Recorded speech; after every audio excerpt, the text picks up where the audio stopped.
আসসালামু আলাইকুম। বিসমিল্লাহির রহমানির রহিম। শ্রম আইন নিয়ে আলোচনা করার জন্য আরো একটি নতুন পর্ব নিয়ে আপনাদের মাঝে উপস্থিত হলাম। আমি হুসাইন আহমেদ আকাশ, সাধারণ সম্পাদক, বাংলাদেশ প্রগতিশীল নির্মাণ শ্রমিক ফেডারেশন। আশা করি সকলে ভালো আছেন। দেশ ও প্রবাসের সকল সেক্টরের সকল শ্রমিকদেরকে জানাই সংগ্রামী শুভেচ্ছা ও আন্তরিক অভিনন্দন। সংগ্রামী সাথী ও বন্ধুগণ, আজ আমরা আলোচনা করব শ্রম আইনের ধারা 195 নিয়ে। মালিকের পক্ষে অসৎ শ্রম আচরণ। কোনো মালিক অথবা মালিকগণের ট্রেড ইউনিয়ন অথবা তাহাদের পক্ষে ভারপ্রাপ্ত কোনো ব্যক্তি কোনো চাকুরি চুক্তিকে সংশ্লিষ্ট শ্রমিকের কোনো ট্রেড ইউনিয়নে যোগদান করা অথবা কোনো ট্রেড ইউনিয়নে উহার সদস্য পদ চালু রাখার অধিকারের উপরে বাধা সম্বলিত কোনো শর্ত আরোপ করিবেন না। কোনো শ্রমিক কোনো ট্রেড ইউনিয়নের সদস্য বা কর্মকর্তা আছেন অথবা নহেন, এই অজুহাতে তাহার চাকুরিতে নিয়োজিত করিতে অথবা নিয়োজিত রাখিতে অস্বীকার করিবেন না। কোনো শ্রমিক কোনো ট্রেড ইউনিয়নের সদস্য বা কর্মকর্তা আছেন অথবা নহেন, এই অজুহাতে তাহার চাকুরিতে নিযুক্ত পদোন্নতি, চাকুরির শর্তাবলী অথবা কাজের শর্তাবলী সম্বন্ধে তাহার বিরুদ্ধে কোনো বৈষম্য করিবেন না। কোনো শ্রমিক কোনো ট্রেড ইউনিয়নের সদস্য অথবা কর্মকর্তা আছেন অথবা হইতে চাহেন অথবা অন্য কোনো ব্যক্তিকে উক্তরূপ সদস্য বা কর্মকর্তা হওয়ার জন্য প্ররোচিত করেন, এই কারণে অথবা কোনো ট্রেড ইউনিয়নের গঠন, কার্যকলাপ ও উহার প্রসারের অংশগ্রহণ করেন, এই কারণে তাহাকে চাকরি হইতে বরখাস্ত, ডিসচার্জ অথবা অপসারণ করা যাইবে না, বা উহা করার ভয় প্রদর্শন করা যাইবে না, অথবা তাহার চাকুরির কোনো প্রকার ক্ষতি করার হুমকি দেওয়া যাইবে না। কোনো শ্রমিককে বা অন্য কোনো ব্যক্তিকে কোনো সুযোগ দিয়া বা সুযোগ দেয়ার প্রস্তাব করিয়া অথবা তাহার জন্য সুযোগ সংগ্রহ করিয়া অথবা সংগ্রহ করার প্রস্তাব দিয়া তাহাকে কোনো ট্রেড ইউনিয়নের সদস্য বা কর্মকর্তা হইতে বিরত রাখার জন্য অথবা উক্ত পদ ছাড়িয়া দেওয়ার জন্য প্রলুব্ধ করিবেন না।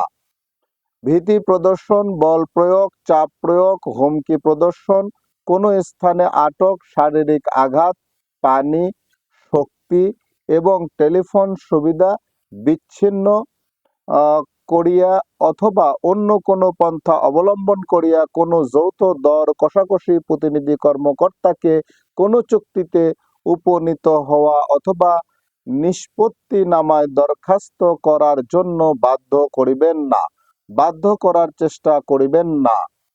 ধারা 102 এর অধীন কোনো নির্বাচনে হস্তক্ষেপ করিবেন না অথবা কোনোভাবেই ইহা প্রভাবিত করিবেন না।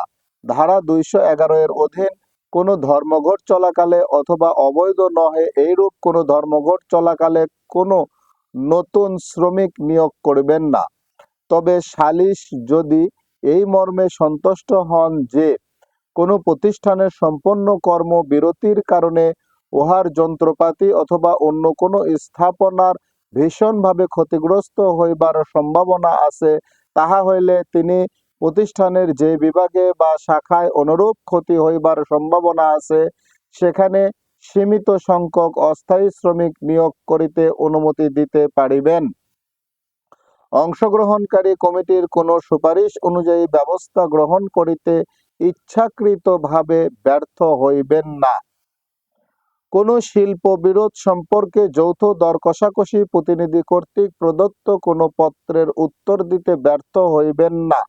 ধারা 187 এর বিধান ভঙ্গ করিয়া কোনো ট্রেড ইউনিয়নের সভাপতি ও সাধারণ সম্পাদককে সাংগঠনিক সম্পাদক অথবা কোষাধ্যক্ষকে বদলি করিবেন না, অথবা কোনো বেআইনি লক আউট শুরু করিবেন না বা চালু রাখিবেন না, অথবা উহাতে অংশগ্রহণের জন্য অন্য কোনো ব্যক্তিকে পরিচিত করিবেন না।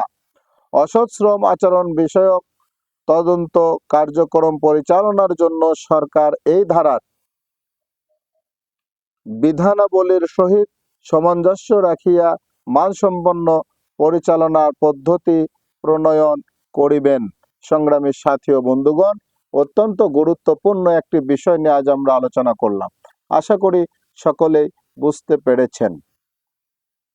দেশের প্রচলিত আইনের প্রতি শ্রদ্ধাশীল হয়ে সকল মালিক এবং শ্রমিককে শ্রম আইন মেনে চলার অনুরোধ রেখে এই পেজের ভিডিওগুলো বেশি বেশি শেয়ারের মাধ্যমে এদেশের কোটি কোটি শ্রমিকদেরকে দেখার সুযোগ করে দেওয়ার অনুরোধ করে, সকলের সুস্বাস্থ্য ও দীর্ঘায়ু কামনা করে, আমার নিজের জন্য দোয়া চেয়ে নিয়ে আজকের পর্ব এখানেই শেষ করছি। আসসালামু আলাইকুম। আল্লাহ হাফেজ।